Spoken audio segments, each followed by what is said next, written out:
धान की बालियाँ निकल जाने के बाद कुछ बालियाँ सफ़ेद होकर हमारे खेत में सूखी हुई दिखाई देती हैं। कभी कभी इतनी ज़्यादा मात्रा में हमको दिखाई देती है कि हमारी धान की फसल में 10 से 50% तक भी हानि हो जाती है। आइए जानते हैं इसके कारण और रोकथाम के उपायों के बारे में। वीडियो शुरू करने से पहले अगर आपने हमारे चैनल को सब्सक्राइब नहीं किया है तो सब्सक्राइब कर लें और बेल आइकन भी प्रेस कर दें, जिससे आपको ऐसी ही नई नई वीडियोस की नोटिफिकेशन मिलती रहे। तो चलिए हम इस पर पूरी डिटेल में बात करते हैं। सफ़ेद बालियाँ निकलने के बहुत से कारण हैं। उनमें से एक कारण है फंगस। फंगस से धान में leaf blight, sheath blight, stem rot व बालियों में फाल स्वट जैसे रोग हो जाते हैं। फाल स्वट में दानों की जगह पीली हल्दी जैसे दाने भर जाते हैं। यह सब रोग अधिक बरसात, नमी और ओस में हवा के माध्यम से बीमार पौधों से स्वस्थ पौधों पर पहुंचते हैं। इन सब रोगों के कारण 25 से 35% फसल की उपज कम हो जाती है और किसान को भारी नुकसान उठाना पड़ता है। कई बार बालियाँ भी इनके कारण सफ़ेद निकलती हैं। इनके उपचार के लिए प्रोपिकोनाजोल 25% ईसी की 300 मिलीलीटर मात्रा लेकर के हम छिड़काव कर सकते हैं। दूसरा कारण सफ़ेद बालियाँ निकलने का फसल पर कीटों का हमला होना। बालियाँ निकलते समय stem borer, leaf folder, green plant hopper, brown plant hopper, white back plant hopper, दीमक और गंदी बग आदि कीट भी फसल को इस समय नुकसान पहुंचाते हैं। इस समय कुछ बालियाँ सफ़ेद निकलती हैं, कुछ खाली और कुछ पूरी भरी हुई। ऐसा तना छेदक और पत्ती लपेट के कारण होता है। तना छेदक गोब को तने से काट देता है, जिससे बालियाँ सफ़ेद पड़ जाती हैं और यह सूखी हुई गोब खींचने पर आसानी से बाहर आ जाती है। जिन पौधों की बालियाँ इसने काट दी हैं उन्हें सफ़ेद होने से नहीं बचाया जा सकता।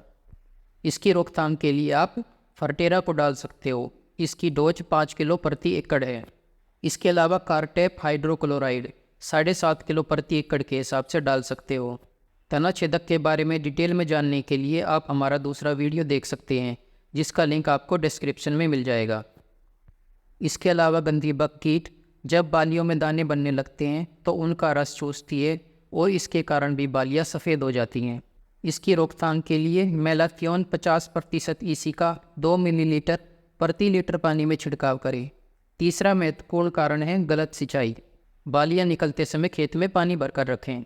पानी की कमी नहीं होनी चाहिए और पानी की सिंचाई 2-3 इंच गहरी होनी चाहिए। खेत में नमी बनाकर रखें। नमी को चेक करने के लिए खेत में उंगलियां धंसा कर देखें। उंगलियां कितने गहरे तक अंदर धंसती हैं। अगर वह कम धंसती हैं तो फिर सिंचाई करें। किसान भाई इस बात का विशेष ध्यान रखें कि खेतों में दरारें ना पड़ने पाए। दरारें पड़ने पर भी बालियां छोटी रह जाती हैं। अगर उचित पानी की व्यवस्था न की जाए तो फसल को भारी नुकसान हो जाता है। पौधे कमज़ोर पड़ जाते हैं और इसके कारण भी बालियां पानी की कमी से सफ़ेद हो जाती हैं। जहाँ खेत में पानी की कमी से नुकसान होता है वहाँ ज़्यादा पानी से भी नुकसान होता है। खेत को लबालब ना भरे। खेत में समय समय पर पानी सुखाते रहना चाहिए। पानी ज़्यादा भरने से खेत सूखने पर गर्दन तोड़ बीमारी अधिक आती है। ज़्यादा पानी भरने से बहुत सी बीमारियां आती हैं, जैसे सीथ ब्लाइट। अगर किसान भाइयों आपकी ज़मीन ऊसर वाली है तो पानी लगातार खड़ा ना रहने दें। एक जगह पर पानी रहने से तने में गलन शुरू हो जाती है, पौधा कमज़ोर हो जाता है और बाल आने पर यह उसका भार सहन नहीं कर पाता और गिर जाता है।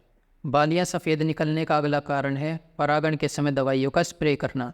अगर इस समय छिड़काव किया जाता है तो परागण क्रिया बाधित होती है और बालियों में दानों का भराव सही से नहीं होता। बालियाँ खाली रह जाती हैं और सफ़ेद हो जाती हैं और उपज घट जाती है। अगर स्प्रे करना ही पड़े तो पावर स्प्रे का यूज ना करें।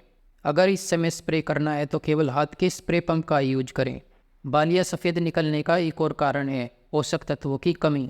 बालियाँ निकलते समय हो सकता है फसल पोषक तत्वों को पहले ही ग्रहण कर चुकी हो, तो ऐसे में आप नया उर्वरक डालें जिससे स्वस्थ बाल यानी दाना लंबा, वजनदार, मोटा और चमकीला निकले।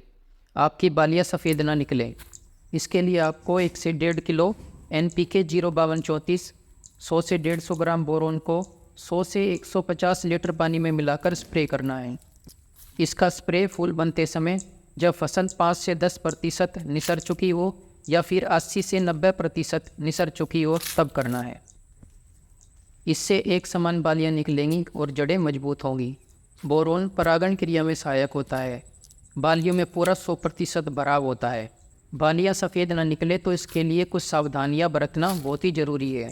इस समय आप यूरिया का प्रयोग ना करें, क्योंकि इस समय धान रिप्रोडक्टिव फेज में होता है और इस समय यूरिया डालने पर वानस्पतिक वृद्धि होने लगती है और इससे रिप्रोडक्टिव फेज को झटका लगता है, जिससे बालियाँ कम निकलती है। इस समय आप ग्रोथ प्रमोटर का प्रयोग भी ना करें।